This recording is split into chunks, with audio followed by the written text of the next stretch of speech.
fait extrêmement positif sur plusieurs niveaux. D'abord, c'est une coopération qui est là depuis des décennies. On a toujours travaillé en Afrique sur l'éducation.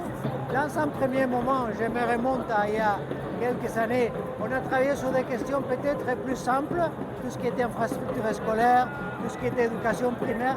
Et puis cette évolution, au fur et à mesure, a évolué et aujourd'hui, elle couvre absolument tous les niveaux de cette éducation. J'ai parlé du primaire, j'ai parlé des infrastructures, j'ai parlé des cantines scolaires, mais là on se penche sur le curriculum secondaire, on se parle sur l'éducation tertiaire, recherche, mobilité,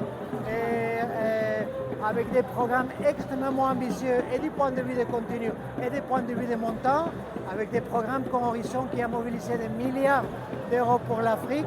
Et donc c'est une coopération extrêmement positive, porteuse, et qui est la clé, à notre avis, avec d'autres domaines. Mais je pense qu'on doit privilégier l'éducation pour la prospérité et la stabilité de l'Afrique. Et c'est un message et c'est une analyse qui est partagée par l'Union africaine. On a écouté aujourd'hui le commissaire Beloussine, on a écouté aujourd'hui les ministres.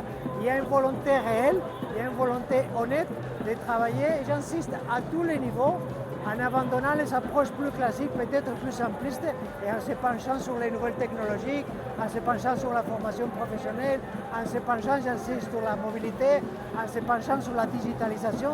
C'est vraiment des domaines porteurs de prospérité et de stabilité.